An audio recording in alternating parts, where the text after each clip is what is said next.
Olá! Hoje a gente vai mergulhar numa história cheia de contradições. Vamos falar sobre como os Países Baixos, uma nação com uma fama antiga de dar refúgio e abrigo, lidou com uma das maiores crises humanitárias do século XX. Entre 1933 e 1940, todos os seus ideais foram colocados à prova. Bora entender o que aconteceu. Para a gente entender o que se desenrolou, é preciso visualizar duas forças gigantescas batendo de frente. De um lado, a gente tem uma nação com uma tradição de séculos, um verdadeiro farol para os oprimidos. Do outro, a sombra da Grande Depressão, que estava paralisando a economia, com desemprego em massa e um medo que se espalhava por todo lugar.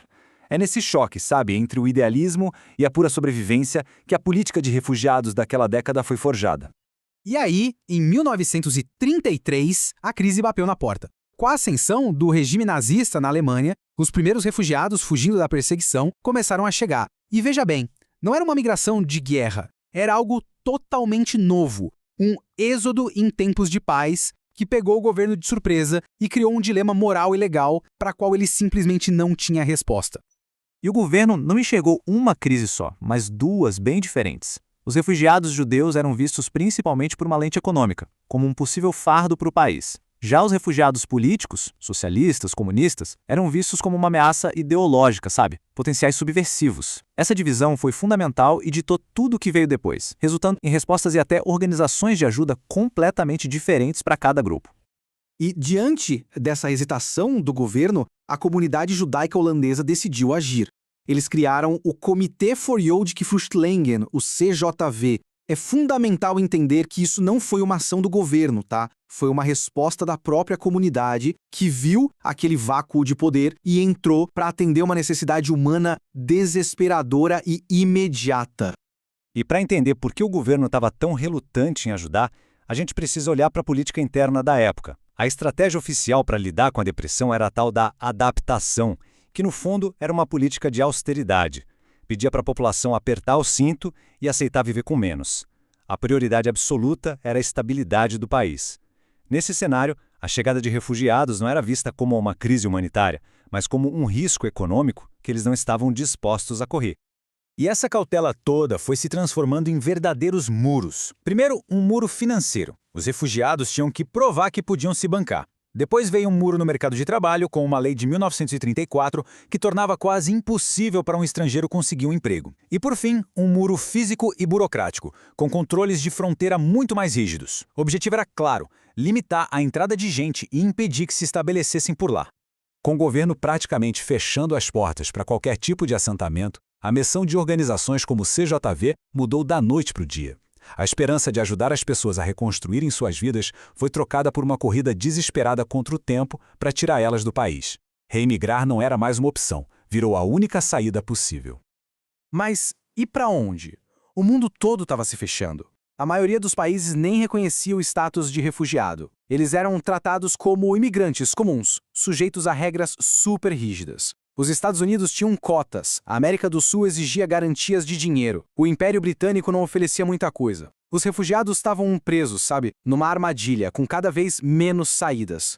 A pressão era simplesmente insuportável, tanto para quem fugia quanto para quem tentava ajudar. Escuta só este apelo desesperado de um refugiado contando sobre o ultimato que recebeu.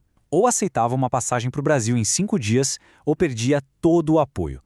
Dá para sentir o peso dessa escolha impossível só nas palavras dele.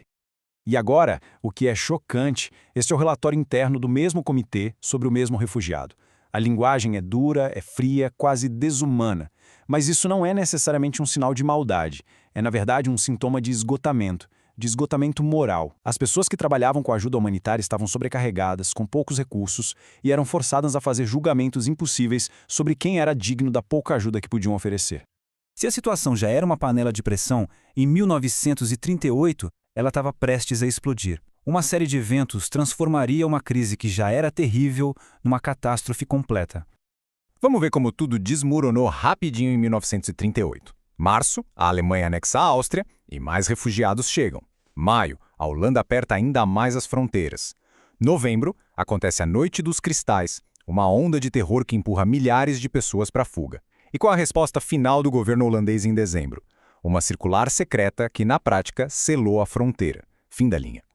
Para ter uma ideia da escala do desespero depois da Noite dos Cristais, olha para este número. Mais de 13 mil pedidos de ajuda chegaram ao CJV em poucas semanas. 13 mil vidas, cada uma com uma história de terror. Era uma verdadeira avalanche de desespero humano.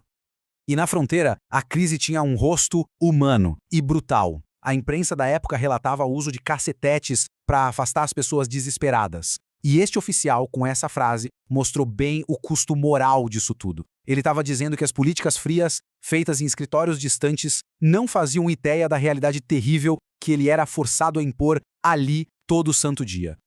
É muito importante a gente entender que a Holanda não foi um caso isolado, uma exceção. O que aconteceu ali foi um reflexo do que estava acontecendo em toda a Europa. A crise não era holandesa, era internacional. E a resposta foi um fracasso coletivo.